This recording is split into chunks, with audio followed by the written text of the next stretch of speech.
SBF, or Sam Bankman-Fried, the founder of FTX, isn't just bankrupt, but now sentenced to 25 years in prison. He's 32 years old right now. So by the time he gets out of the prison, he will be like 57 years old. It's really sad to feel sorry for him because millions of people who trusted their money, their life savings into FTX lost it all. This entire case is really strange and I still can't comprehend my mind around it. I understand that a lot of celebrities, a lot of athletes promoted FTX. I mean, I don't really blame them because these are not professional investors. These people don't really understand much business. Their job is to be really great in their business or in the art that they're performing. And if their financial advisors are telling them that, yes, you can promote this crypto coin or you can promote this investment, then probably they will do it and won't really think about it because they most likely are not even able to read the balance sheet and the financial statements of all of these companies to make any rational financial decision. But the people who don't have an excuse, the people who we can confidently blame for endorsing FTX are the politicians.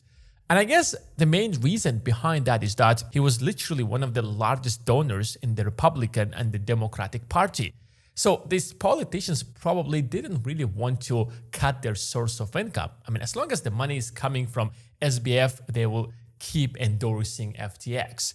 But the most astonishing people that I still cannot believe that they endorse FTX is Wall Street. Companies such as BlackRock, SoftBank, these companies invested millions of dollars into FTX. And one of the most popular names from Shark Tank, Kevin O'Leary, who claims to be this professional investor, and yet here is he promoting FTX. If you go back a few years ago, you'll find out that Kevin O'Leary was against crypto. He was against Bitcoin. He literally called crypto worthless asset.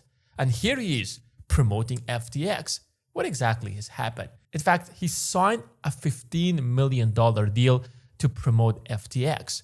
I guess there was so much money here that a lot of these investors couldn't just resist. They kept promoting it. But at the end of the day, it was a Ponzi scheme, you can say, and it went bankrupt, and now SBF is in prison officially. So what exactly has happened? Why FTX went bankrupt? Who is responsible for that? And how could this guy literally fool not just the entire world, but Wall Street, the people who are professional investors, the people who's supposed to know which companies are going to go bankrupt, who's supposed to differentiate a good investment from a bad investment.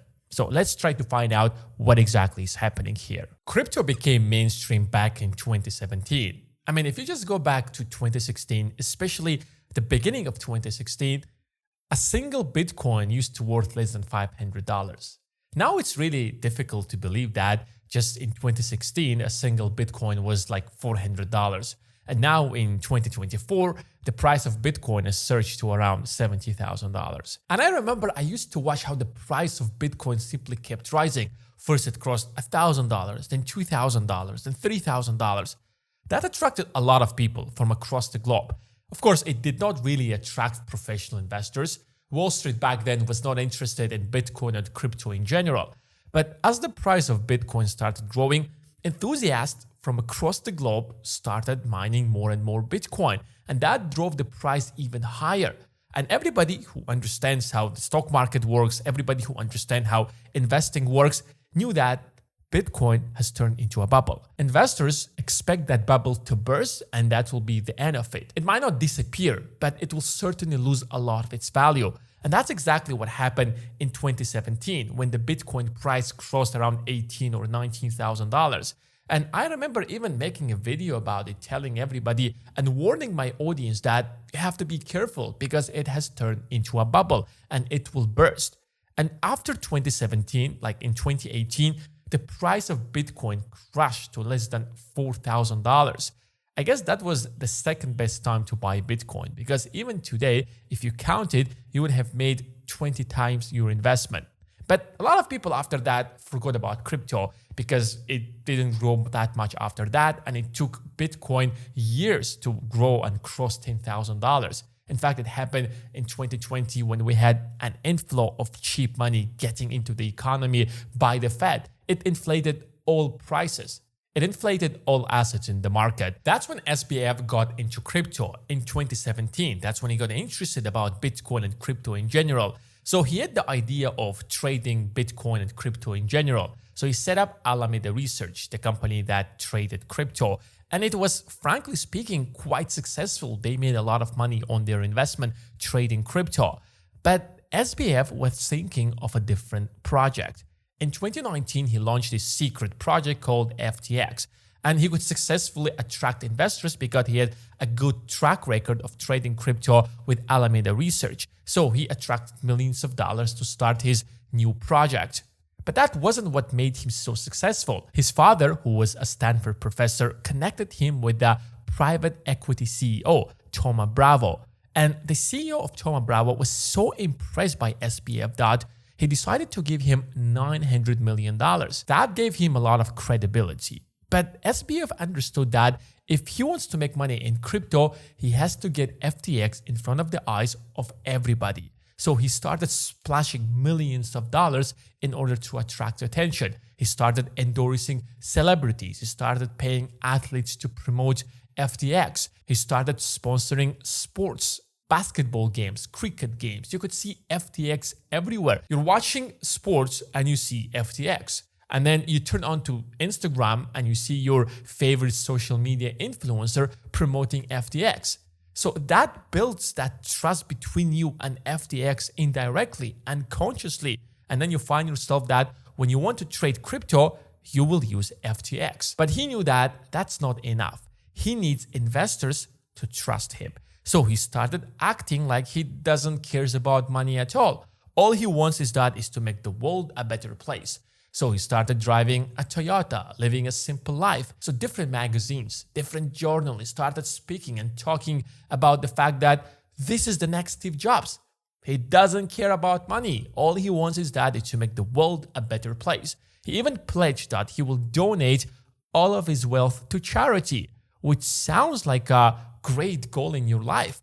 So investors started trusting him because he's not using his money to buy a Lambo or to buy a mansion. Yes, he's living a pretty decent life, but he's driving a Toyota and he has this crazy hairstyle and he doesn't care about anything but to improve this company, but to grow this company. SBF knew that it's not about the balance sheet. It's not about the foundation of the company. If he could tell people a really good story, a really compelling story, people will buy it and his company is going to be successful. And that's exactly what happened. His money was everywhere. He was donating left and right. He was invited to speak in conferences alongside former President Bill Clinton, alongside some other prominent names such as Bill Gates.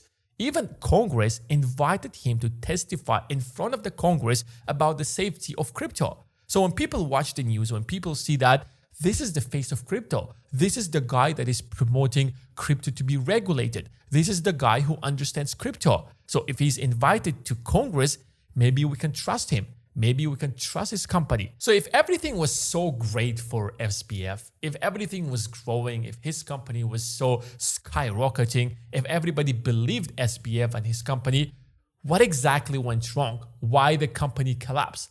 At what point, at what stage did everything went wrong? What exactly went wrong? You see, if you take a look at what FTX is, and FTX is basically a platform where people can use as a crypto wallet, where they can send money to their FTX wallet, and then through this FTX, it's like an exchange where they can use their real money to buy Bitcoin, they can buy different kind of cryptos, they can buy Ethereum, they can even buy the token that was created by FTX itself, which is called FTT. Now, that's a very legit business. There is absolutely nothing wrong with that. And if they kept doing business like that, it wouldn't have collapsed. But the problem is that in November 2022, CoinDesk published an article saying that almost 90% of FTX assets are its coin, FTT, the coin that is created by FTX itself. Now, if you know anything about crypto, you can actually create your crypto and you can create as many tokens as you want. So what essentially happened is that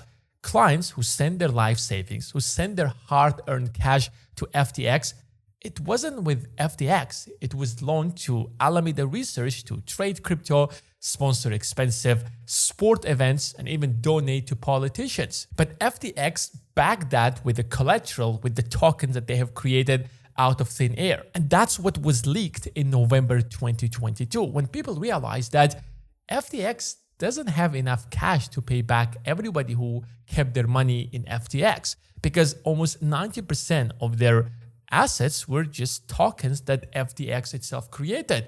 FTT. Binance, which is the world's largest cryptocurrency exchange, held a lot of FTT tokens, the tokens that was created by FTX. So they immediately sold hundreds of millions of dollars worth FTT and turned them to cash. People panicked and everybody suddenly started withdrawing their money. And in a few days, people withdrew over $6 billion worth of their money from FTX, which left FTX cashless basically. So in a few days, FTX had to file for bankruptcy, and that was literally the end of the company. From one side, SBF was really lucky, because if it wasn't for crypto boom in 2020 and 2021, FTX wouldn't be as successful as it was back then, because that's when crypto started growing again.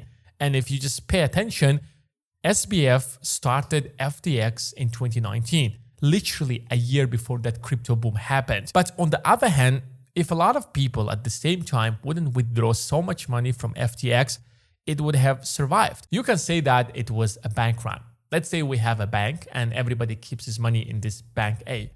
Now, bank A doesn't keep all of that money in their bank accounts. They usually keep around 10% of depositors' money and loan 90% to everyone else. That's how banks make money, by loaning money to everyone else and charging them interest. So if everyone tomorrow comes to the bank and withdraw their money, that will be the end of that bank, because the bank doesn't hold so much money. So the idea behind the bank is that people won't come tomorrow asking for their money. Yes, one person will come, 2 people, 3 people, 5 people, 10 people, 1% of our depositors, 10% of our depositors, but not everybody. So we can just lend their money to other people.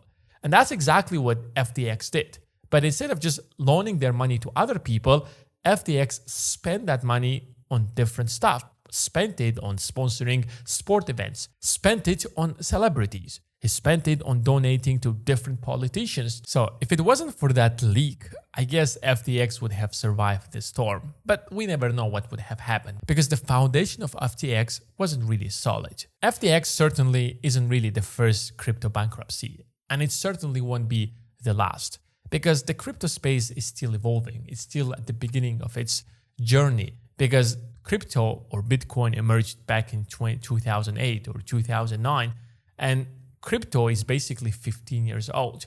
And as the time goes by, as crypto becomes more stable, we will have less and less bankruptcies, but there will eventually be.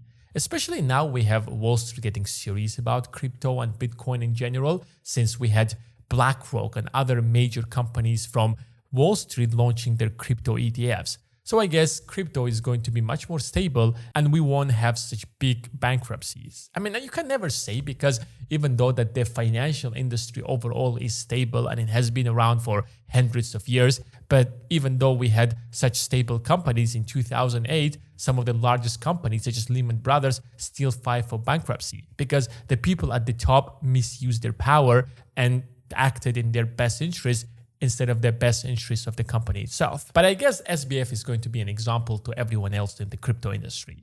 If you have enjoyed this video, give it a thumbs up and let me know in the comments below, what do you think? Does he deserve the 25-year sentence or not? Thanks for watching, and I will see you in the next one.